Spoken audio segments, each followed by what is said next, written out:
okay. It's okay to lean against someone sometime. Come up. Your legs are strong, and in balance they will carry you on. I am not alone in this space. As I walk, I hear my steps like stones and like feathers. I'm not leaving. I'm here. We're walking together. In addition to being inspired by your writings and the creativity and the metaphors that are embedded in them, each one just gorgeous piece of artworks, really. The other thing that occurs to me is that these pieces needed the movement exploration and the dance to be birthed. And that continues to fascinate me. I mean, can you imagine having written this piece cold? You know, so in a sense, I'm reminded of movement and dance as the mother who births these other arts, and also who births these life art metaphors for us. I mean, we can think about all kinds of things in our lives, and we can talk about all kinds of things in our lives, or remain silent about them. But as we cross over the threshold of the studio, we're crossing into an altered space where we can be with all of the material in our lives in an embodied way, in our bodies.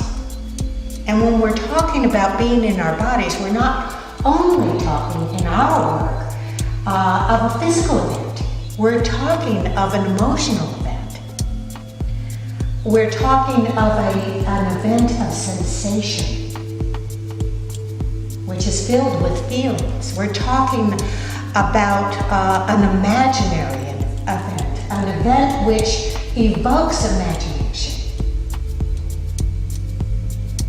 And through that interplay, it's as if everything becomes possible. We can dance and make art out of the most difficult of circumstances, and we can enter into the most challenging of things, and we can do so in a way that feels authentic. And what I mean by authentic is that it is absolutely connected with the reality of our lives.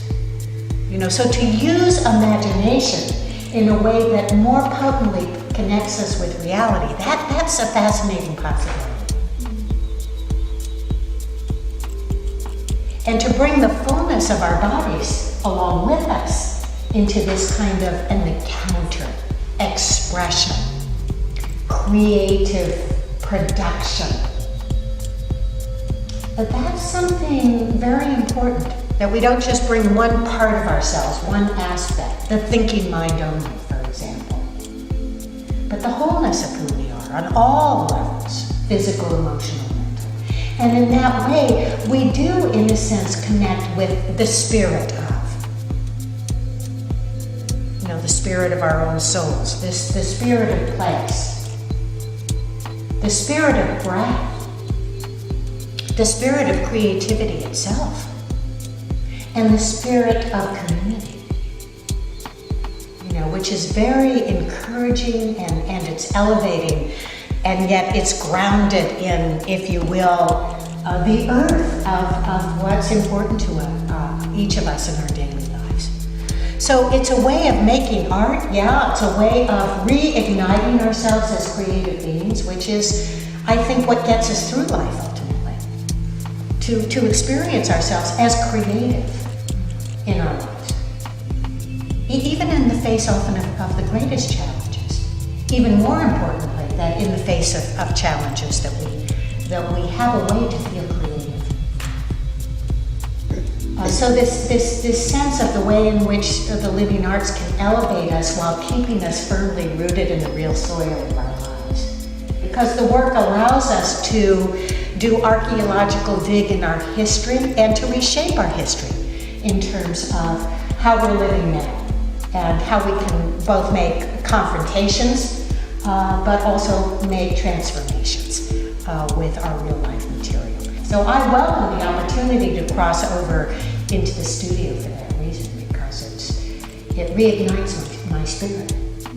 And it gives me a place that is a refuge that doesn't remove me from my life, but resituates me right in the middle of my life in a new way.